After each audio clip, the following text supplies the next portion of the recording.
The countdown to the Tobago Heritage Festival 2016 is on. The island's SEA students show progress this year, and the Tobago's fashion getting more attention.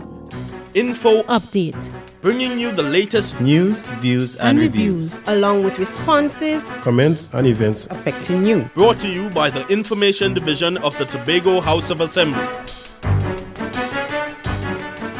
This year's Tobago Heritage Festival will highlight the qualities that made Tobago thrive.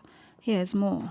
The Heritage Festival is back, with opening night set for Thursday, July 14th at the Shore Park Complex. And this year, greater emphasis will be placed on rekindling the values that shaped Tobago's heritage. Chairman of the Heritage Festival Committee, Wendell Berkeley, says the theme, Bring Back the Old Time Days, has a deeper meaning than simply celebrating tradition. What we really want to bring back is the attitude. You see, underline all the old-time days and bring back the old-time days and all the things that our foreparents used to do. The underlying factor there is resilience and pride and innovation. And that is what we want to reintroduce. Because I think, most of us and all of us would have gone away from that kind of approach to life. Mr. Berkeley says Tobago needs a renewed attitude of saving and innovation. But in Tobago, we have something to rely on in that we could have a history where our people would have done a number of things to survive. There are 3 sub-themes for the next 3 years: Cut and Contrive, Pinch Your Lanyap, and Lend Hand. I'm Kern DeFreitas for Info Update. Tobago's SEA students are stepping up. Omadara Mills has this report. The numbers have been improving for Tobago's students sitting the secondary entrance assessment exam. In mathematics, 44% of Tobago's students scored above the national average, while the figure was 46.3% in language arts and 46.3% in creative writing.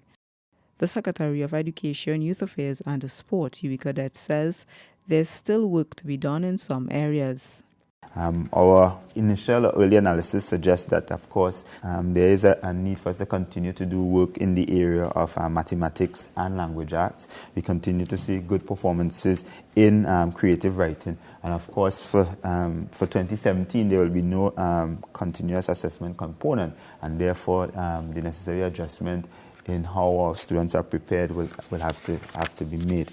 The Education Secretary says the gap between Tobago's top student, Shea Roman, and the nation's top student is 5.806 marks. This, of course, is in keeping with the division's stated goal of ensuring that the gap between the top student nationally and the Tobago student is no more than 10 marks. Mr. Cadet congratulated Tobago's students, parents, teachers, and everyone who had a role in their successes. I'm Omadara Mills for Info Update. Tobago's fashion designers are finding avenues to enter new markets. Secretary of Community Development and Culture, Dr. Denise Oyafat Angus, says the division's Fashion Vanguard project is bearing fruit and giving the island's designers greater exposure.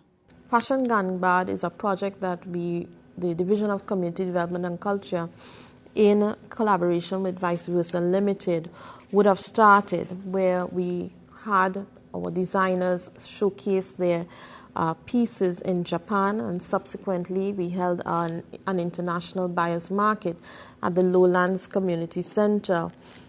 And that was to promote the marketing of our Tobago designers and their pieces. Dr. Soyafat Angus says the program has grown, and the focus has been ensuring the designers can meet the current demand. The challenge became being able to satisfy the markets, and that is why we would have had. We had some research done into finding production houses outside of Tobago. That production house that we currently work with to satisfy the support for the designers is in Bogota, Colombia. To date, they have been able to supply samples for both Ted Arthur and ICU designs. The Secretary says the designers are also receiving attention in New York and New Jersey, and they are working to fulfill those orders. And that's it from all of us at the Department of Information. I'm Caroline Wallace, and you've been listening to Info Update.